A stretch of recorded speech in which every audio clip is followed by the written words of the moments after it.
Bismillahirrahmanirrahim. Assalamualaikum warahmatullahi wabarakatuh. Perkenalkan, nama saya Yusnartiksa.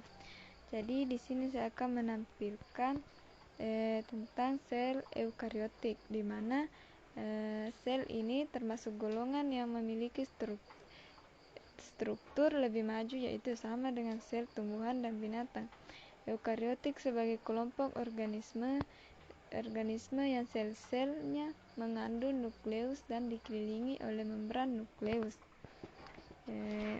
Pertama yaitu RE kasar, di mana fungsi RE kasar adalah mengumpulkan protein dari dan ke membran sel. Yang kedua yaitu nukleus.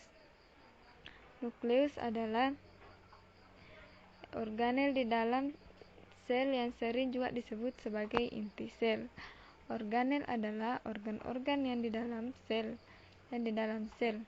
Jika diibaratkan dengan tubuh manusia, organel sel seperti nukleus perannya hampir sama atau mirip dengan otak.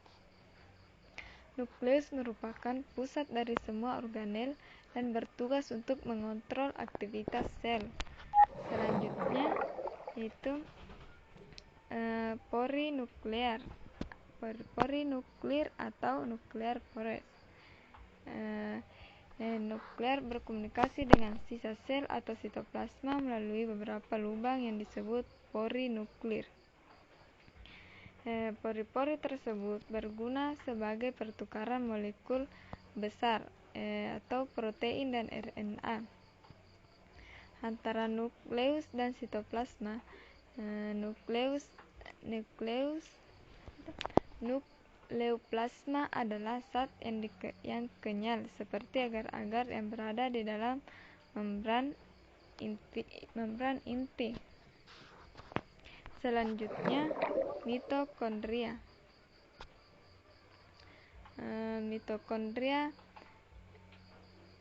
Mitokondria adalah tempat berlangsungnya respirasi aerobik dalam sel.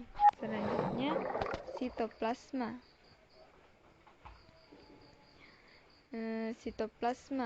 Bagian ini terdiri dari protein, karbohidrat, air mineral, lemak, dan vitamin. Sitoplasma memiliki fungsi sebagai tempat penyimpanan bahan kimia penting. Selanjutnya kromosom.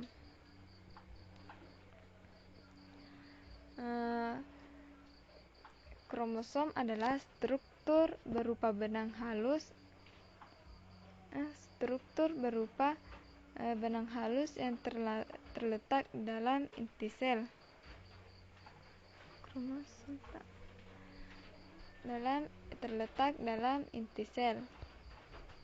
Kromosom berisi sekumpulan DNA yang menyimpan informasi genetik.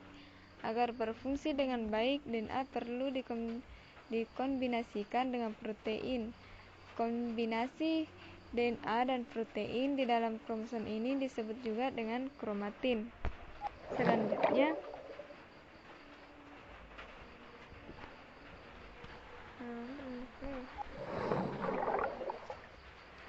Selanjutnya yaitu senteriol, di mana senteriol ini hanya terdapat pada sel hewan dan dapat dilihat saat sel sedang membelah. Selanjutnya lisosom. Lisosom berfungsi melindungi sel dengan menelan benda asing dan membantu pembaruan sel. Selanjutnya yaitu RE halus, di mana RE halus berfungsi untuk mensintesis lipid, glikogen atau gula otot, kolesterol, dan gliserida. Selanjutnya badan Golgi.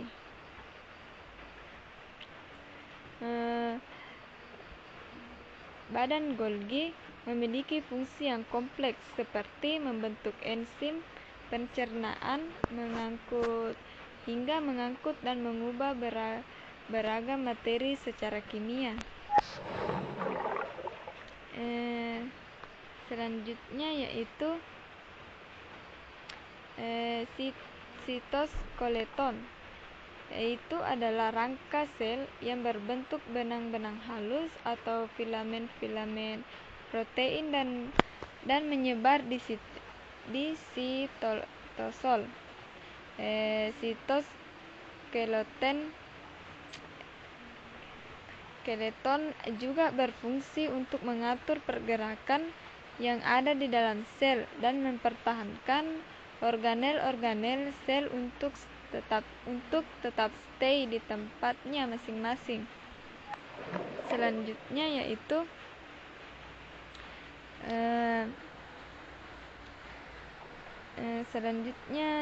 yaitu membran nuklir.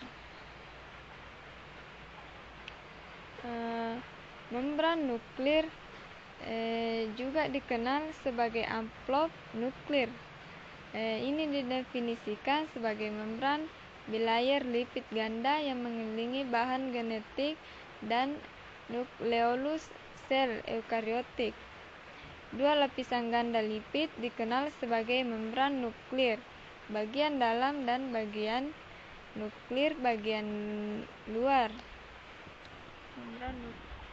Membran nuklir bagian luar. Ruang antara dua membran ini dikenal sebagai ruang perinuklear. Selanjutnya yaitu ribosom. Ribosom bisa berada dalam sitoplasma atau melekat pada membran RE saat proses sintetis sedang berlangsung.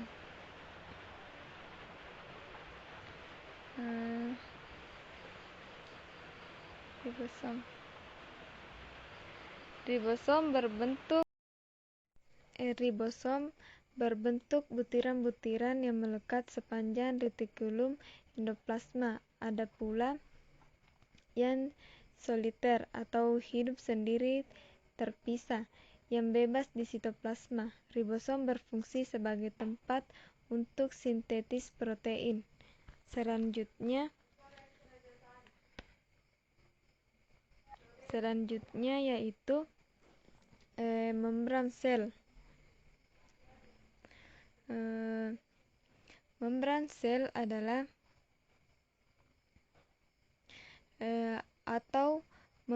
membran sel atau membran plasma adalah sebuah struktur selaput tipis yang menyelubungi sebuah sel. Selaput tersebut akan membatasi keberadaan sebuah sel. Selain itu akan memelihara perbedaan pokok antara isi sel dan lingkungannya. Akan tetapi, membran sel itu tidak sekedar sebuah penyekat pasif saja, melainkan sebuah filter yang mempunyai kemampuan untuk memilih bahan-bahan yang melintas dengan tetap memelihara perbedaan kadar ion dari luar dan dari dalam sel. Bahan-bahan yang dibutuhkan oleh sel bisa masuk, sedangkan bahan-bahan yang tidak termasuk limbah sel dapat keluar melintasi sel. Selanjutnya yaitu nukleolus.